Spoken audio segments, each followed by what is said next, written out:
অন্ধকারাচ্ছন্ন এক বিশাল গহ্বর, যার নিচে লেলিহান শিখায় জ্বলছে জাহান্নাম, আর সেই আগুনের ওপর স্থাপিত চুল পরিমাণ সূক্ষ্ম আর তলোয়ারের চেয়েও ধারালো এক রাস্তা। কারোর জন্য এটি হবে বিদ্যুতের মতো দ্রুত, আর কারোর জন্য হবে হাজার বছরের যন্ত্রণাময় সফর। পরকালের এই চূড়ান্ত অগ্নিপরীক্ষার নামই পুলসিরাত। কেয়ামতের ময়দানে দীর্ঘ সময় বিচারের পর যখন ফয়সালা হয়ে যাবে, তখন আল্লাহ তাআলার নির্দেশে জাহান্নামের ওপর এক বিশাল সেতু স্থাপন করা হবে। মুমিন এবং মুনাফিক উভয়কেই এই সেতুর সামনে এসে দাঁড়াতে হবে। এটিই সেই চূড়ান্ত পথ, যা অতিক্রম না করে কেউ জান্নাতে পৌঁছতে পারবে না। পুলসিরাতের ভয়াবহ অবয়ব। হদিস শরীফে পুলসিরাতের যে বর্ণনা পাওয়া যায় তা শুনলে অন্তরে কাঁপুনি ধরে। এটি চুলের চেয়েও চিকন এবং তলোয়ারের চেয়েও ধারালো। এর দুই পাশে থাকবে অন্ধকার, আর নিচে থাকবে লেলিহান আগুনের গর্জন। পুলসিরাতের ওপর থাকবে পিচ্ছিল পথ এবং এমন সব আঁকটা বা কাঁটা, যা হাদিসে কালুব নামে পরিচিত, যা অপরাধীদের টেনে নিচে ফেলে দেওয়ার জন্য প্রস্তুত থাকবে। এই কাঁটাগুলো দেখতে মরুভূমির সাদান নামক গাছের কাঁটার মতো, কিন্তু তার বিশালতা কেবল আল্লাহই জানেন। ঈমানের নূর আর অন্ধকার। পুলসিরাত যখন পার হতে বলা হবে, তখন চারদিকে নেমে আসবে এক নিশ্ছিদ্র অন্ধকার। সেই অন্ধকারে মানুষ নিজের হাতও দেখতে পাবে না। তখন কেবল মুমিনদের কাছেই থাকবে এক বিশেষ নূর বা আলো। এই আলো কোনো প্রদীপ বা টর্চের আলো নয়, বরং এটি হবে দুনিয়ায় করা তাদের নেক আমলের প্রতিফলন। কারো আলো হবে পাহাড়ের মতো বিশাল, আর কারো আলো থাকবে কেবল তার পায়ের বুড়ো আঙুলে, যা একবার জ্বলবে আর একবার নিভবে। মুনাফিকরা তখন মুমিনদের কাছে আলোর ভিক্ষা চাইবে, কিন্তু তারা তা পাবে না। মুমিনদের প্রার্থনা। যখন আম্বিয়া কেরাম এবং নেককার বান্দারা সেই অন্ধকার আর ভয়াবহ সেতুর উপর দিয়ে যাত্রা শুরু করবেন, তখন তাদের মুখে কেবল একটিই দোয়া থাকবে, রব্বি সাল্লিম, বা হে আমার প্রতিপালক, নিরাপত্তা দান করুন, নিরাপত্তা দান করুন। এই দোয়াটিই হবে সেই সময়ের একমাত্র সম্বল। নবী রাসূলগণ পর্যন্ত সেদিন ভয়ে কম্পিত থাকবেন এই সেতুর ভয়াবহতা দেখে। আমলের পাল্লা ও গতির নির্ধারণ। পুলসিরাতে মানুষের গতি নির্ধারিত হবে তার দুনিয়ার আমল অনুযায়ী। কেউ চোখের পলকে পার হয়ে যাবে, কেউ বিদ্যুতের গতিতে, কেউ বাতাসের গতিতে, কেউ তেজি ঘোড়ার গতিতে, আবার কেউ হামাগুড়ি দিয়ে চলবে, আর জাহান্নামের আগুনের লেলিহান শিখা তার পা স্পর্শ করবে। মানুষের সালাত, দান সাদাকা এবং তাকওয়াই হবে সেদিন তার পায়ের শক্তি। এই প্রথম পর্বে আমরা জানলাম পুলসিরাতের ভয়ানক গঠন এবং আলোর প্রয়োজনীয়তা। এটি কেবল একটি সেতু নয়, এটি ঈমান এবং আমলের এক চূড়ান্ত অগ্নিপরীক্ষা। যে বান্দা দুনিয়াতে সিরাতুল মুস্তাকিমের ওপর অবিচল ছিল, তার জন্য পুলসিরাত পার হওয়া সহজ হবে, কিন্তু যার পা দুনিয়াতে আল্লাহর নাফরমানির পথে পিছলে যেত, তার জন্য এই সেতু হবে এক মহাবিপদ। পুলসিরাতের ওপর যখন অন্ধকার ঘনিয়ে আসবে, তখন মানুষের একমাত্র সম্বল হবে দুনিয়ার নূর বা আলো। আল্লাহ তাআলা ঘোষণা করবেন, আজ তোমাদের আলো তোমাদের আমল অনুযায়ী দেওয়া হবে।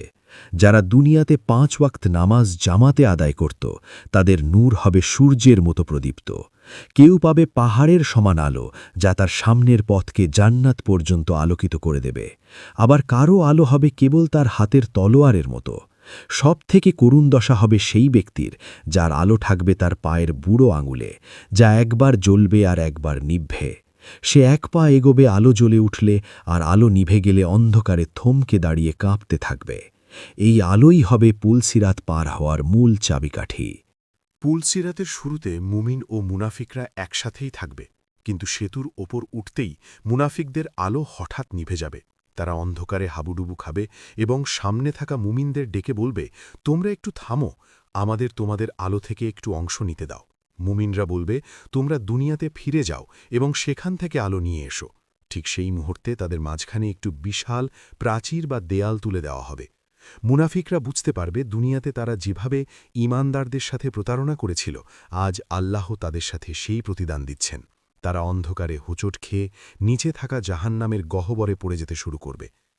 পুলসিরাত কেবল একটি সরু পথ নয়, এর দুপাশে রয়েছে কালুব বা লোহার বিশাল বিশাল বাঁকানো আঁকটা। এই আঁকটাগুলো স্বয়ংক্রিয়ভাবে নড়াচড়া করবে এবং যাদের আমলনামা খারাপ, তাদের শরীর খাঁপছে ধরে নিচে টেনে নেবে। হাদিসে এসেছে এই কাঁটাগুলো দেখতে মরুভূমির সাদান গাছের কাঁটার মতো বিষাক্ত ও ধারালো। কেউ এই কাঁটায় আঁচড় খেয়ে ক্ষতবিক্ষত অবস্থায় পার হয়ে যাবে, আর কাউকে এই কাঁটাগুলো জাপটে ধরে সরাসরি জাহান্নামের আগুনে নিক্ষেপ করবে। এই আঁকটাগুলো আমানত এবং আত্মীয়তার সম্পর্ক রেহেমের প্রতিনিধিত্ব করবে। যারা আমানত খেয়ানত করেছে এবং আত্মীয়তার সম্পর্ক ছিন্ন করেছে, এই কাঁটাগুলো তাদের জন্য সবথেকে বেশি নিষ্ঠুর হবে। পুলসিরাত পার হওয়ার সময় মানুষের গতি হবে তার তাকওয়া বা ক্ষুধাভীতির সমান। প্রথম দলটি পার হবে চোখের পলকে, তারা বুঝতেই পারবে না কখন নিচে জাহান্নাম ছিল। দ্বিতীয় দলটি পার হবে বিদ্যুতের গতিতে, তৃতীয় দল বাতাসের গতিতে, চতুর্থ দল দ্রুতগামী ঘোড়ার গতিতে। এরপর আসবে সাধারণ মানুষের দল।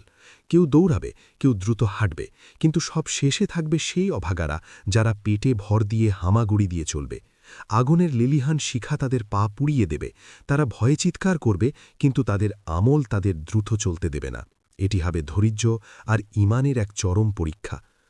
পুলসিরাতের এক প্রান্তে দাঁড়িয়ে থাকবেন দয়ার নবী হজরত মুহাম্মদ সাল্লাল্লাহু আলাইহি ওয়াসাল্লাম। যখন উম্মতের এক একটি দল আগুনের উপর দিয়ে ভয়ে কাঁপতে কাঁপতে এগোবে, তখন নবীজি সাল্লাল্লাহু আলাইহি ওয়াসাল্লাম দুই হাত তুলে আল্লাহর দরবারে কান্নাকাটি করবেন এবং বলবেন, রাব্বি সাল্লিম, রাব্বি সাল্লিম, অর্থাৎ হে আমার রব, নিরাপত্তা দিন, রক্ষা করুন। নবীজি সাল্লাল্লাহু আলাইহি ওয়াসাল্লামের এই দোয়াই হবে সেদিন মুমিনদের জন্য সবথেকে বড় আশ্রয়। তিনি ততক্ষণ পর্যন্ত শান্ত হবেন না যতক্ষণ না তার শেষ গুনাহগার উম্মতটিও পুলসিরাত পার হয়ে নিরাপদ স্থানে পৌঁছবে। নবীর এই ভালোবাসা সেদিন জাহান্নামের আগুনের উত্তাপকেও মুমিনদের জন্য সহনীয় করে তুলবে। পুলসিরাত থেকে নিচে পড়ে যাওয়ার দৃশ্য হবে অবর্ণনীয় যন্ত্রণার। যাদের আমল হালকা এবং গুনাহের বোঝা ভারী, তাদের পা তলোয়ারের মতো ধারালো পথে কেটে যাবে এবং ভারসাম্য হারিয়ে তারা নিচে পড়ে যাবে। নিচে ক্ষুধার্ত বাঘের মতো বর্জন করতে থাকবে জাহান্নাম। ওপর থেকে পড়ার সময় তাদের হাহাকার আর চিৎকার পুরো ময়দান প্রকম্পিত করবে। কেউ উপুর হয়ে পড়বে, কেউ লটকে থেকে শেষ মুহূর্তে পড়ে যাবে। যারা দুনিয়াতে আল্লাহর হুকুমকে তুচ্ছ জ্ঞান করত, সেদিন তাদের টেনে হিচড়ে জাহান্নামের গভীরতম স্তরে নিয়ে যাওয়া হবে। এটি হবে তাদের জন্য এক চিরস্থায়ী আফসোস। সহি হাদিসে বর্ণিত হয়েছে, পুলসিরাতের দুই পাশে দুটি বিশেষ শক্তি দাঁড়িয়ে থাকবে। একটি হল আমানত আর অন্যটি হল রেহেম বা আত্মীয়তার সম্পর্ক। এরা সেতুর দুই মাথায় দাঁড়িয়ে বিচার করবে।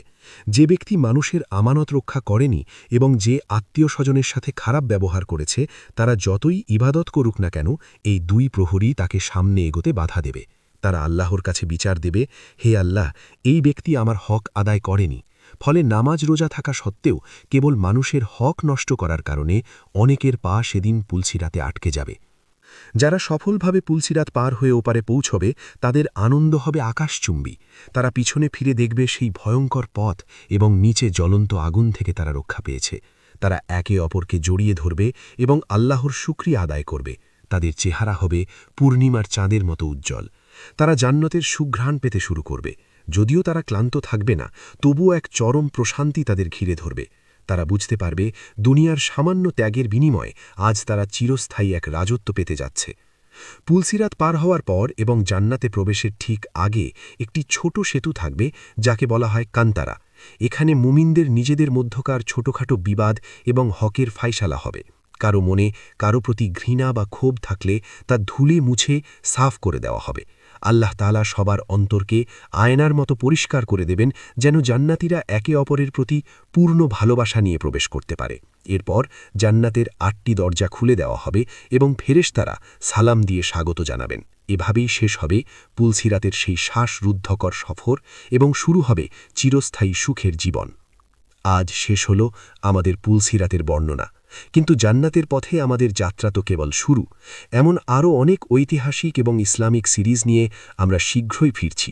সেই সব ভিডিও মিস না করতে এখনই চ্যানেলটি সাবস্ক্রাইব করে রাখুন। আল্লাহ আমাদের সবাইকে জান্নাতুল ফিরদাউসে একত্রিত করুন।